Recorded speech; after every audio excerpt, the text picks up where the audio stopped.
లేకపోతే వెనకాల, లేకపోతే అన్నం తినేటప్పుడు నీకు మంచి భోజనం పెడతాం. దేవునికి స్తోత్రం చెల్లించిన దేవుని సన్నిధిలో సంఘం సేవకుడికి ఎన్నో రకాలైన బాధలు ఉంటాయి, ఎన్నో రకాలైన అవసరాలు ఉంటాయి. నీకు అవసరాలు ఉంటాయి, నీ కుటుంబ అవసరాలు ఎలా తీర్చుకుంటావో సేవకుడికి కూడా అన్ని అవసరాలు ఉన్నాయి. కానీ నిన్ను అడగడు, నీకు చెప్పడు, నాకు అది లేదు, నాకు ఇది లేదు, ఇవాళ మేము కూర వండుకోలేదు, ఇవాళ మేము చికెన్ వండుకోలేదు, ఈరోజు మేము పరమాణం కాసుకోలేదు. ఈరోజు నీవు కాసుకుంటున్నావు, నువ్వు ఇస్తున్నావు, దేవుడు నీకు ఇచ్చాడు, నువ్వు తాగుతున్నావు. కానీ మాకు తాగాలని ఉంది, కానీ మాకు దేవుడు ఇవ్వాలి, మాకు దేవుడు ఇవ్వాలి. దేవుడు ఇస్తే తాగుతాం, ఇచ్చిన రోజు ఫలవా పెడతాడు, కడుపు నిండా తింటాం. లేని రోజు 3 రోజులు కడుపు మార్చేస్తాడు, కడుపు మార్చుకుని కూర్చుంటున్నాం.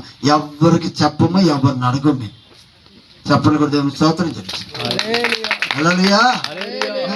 నువ్వు పరమాణమో పాశాలు ఫలవాలు తింటున్నా మేము చూస్తూనే ఉంటాం, స్తోత్రం ప్రభు అని అంటాం. కానీ నువ్వు నాకు పెట్టమని నేను నిన్ను అడగట్లేదు, నాకు పెట్టలేదని నీ మీద బాధపడు. నన్ను పిలిచిన దేవుని మీదే నేను బాధపడాలి. ఒకవేళ ఏదైనా బాధపడితే విశ్వాసులు కడుపు నిండా తింటా ఉంటే మాకేంటి ప్రభా, అయినా నీ చిత్తమైన నీ దేవుని మీద ఆధారపడతాం. దేవునికి స్తోత్రం చెల్లిద్దాం.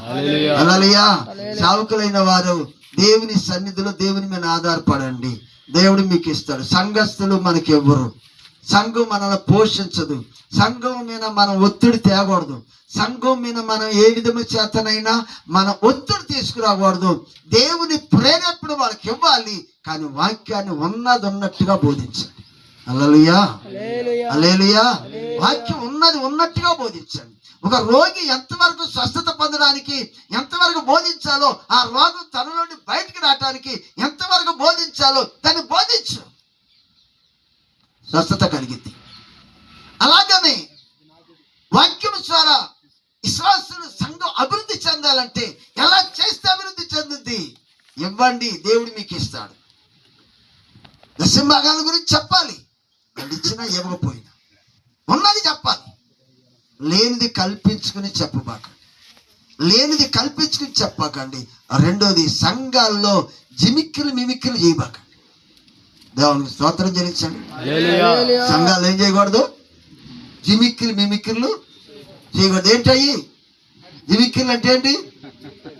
టచ్లు, దుస్సులు, నీళ్ళు చల్లటం, తైలం అని అంటాం. ఇలాంటి జిమిక్కిళ్ళు మనం ప్రారంభం చేయకూడదు సంఘంలో, అవి అలవాటు చేయకూడదు. అవి దేవునికి విరోధం. ఎక్కడ అపోస్తలులు కూడా టచ్లు చేయలా, అపోస్తలులు నీళ్ళు చల్లలా, అపోస్తలులు నూనె చల్లలా. అపోస్తలులు వెళతంటే నీడ పడింది, నీడ పడితే అద్భుతాలు జరిగినాయి. దేవునికి స్తోత్రం చెల్లించాలి.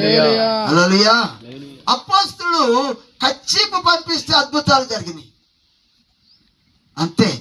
ఆ విశ్వాసాన్ని మనం నేర్పాలే కానీ ఇదిగో అందరు నూనె తీసుకోండి, నేను నూనె పోతున్నాను, దేవుడు పరిశుద్ధాత్మ. మా ఊర్లో ఒక ఆయన ఉన్నాడు, పరిశుద్ధాత్మ అదన్నీ ఒక 5 పట్టుకోండి, ఇదన్నీ ఒక 5 పట్టుకోండి, నేను పరిశుద్ధాత్మను తాళ్ళలోనికి పంపిస్తున్నాను అని తాడిచ్చాడు. నేను తాళ్ళలోనికి పంపిస్తున్నాను పరిశుద్ధాత్మను అన్నాడు. వాళ్ళు పట్టుకున్నారు, వీళ్ళు పట్టుకున్నారు, ఆ పట్టుకున్న వాళ్ళందరూ పడిపోయేవాళ్ళు. మా విశ్వాసులు అడిగారు, అయ్యగారు ఆయన తాళ్ళలోకి పంపిస్తుంటే ఆ జనమందరూ పడిపోతున్నారు, మరి నువ్వేంది ఒకసారి అన్న తాడు వేయవు, తాళ్ళలోకి పంపివు పరిశుద్ధాత్మ అంటే, నాకు తాళ్ళలో పంపించే పరిశుద్ధాత్మ లేదయ్యా నా దగ్గర అని చెప్పాను. దేవుని స్తోత్రం చెల్లించండి. తాళ్ళలో పంపించే పరిశుద్ధాత్మ నేను పొందుకోవాలా, నూనె చల్లే పరిశుద్ధాత్మ నేను పొందుకోవాలా, నీళ్ళు చల్లే పరిశుద్ధాత్మ నేను పొందుకోవాలా. నాకు దేవుడు ఏది ఇచ్చాడో అదే చెప్తాను, లేఖనాల్లో ఏది ఉందో అదే బోధిస్తాను. కనుక ఈ కడవరి దినాల్లో మన ఆత్మీయ జీవితంలో సంఘాన్ని ఆత్మీయతోనూ విశ్వాసంతోనూ ప్రార్థనతో పెంచాలే కానీ వాళ్ళు అది చేస్తున్నారని ఇది చేస్తున్నారని అది చేస్తున్నారని అవి ఒకళ్ళొకళ్ళు చూసి చేయకూడదు. సేవ అనేది ఒకళ్ళొకళ్ళు చూసి జిమిక్కిలు మిమిక్కిలు చేయకూడదు.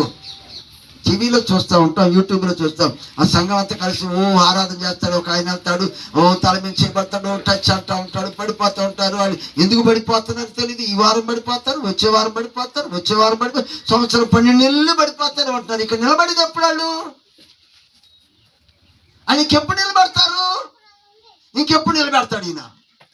ఈ వారం పడిపోయారా, వచ్చే వారం పడిపోతారా? అక్కడ వారం పడిపోతారా? ప్రతి వారం పడిపోతాడు. నిలబడేది ఎప్పుడు? అలాంటి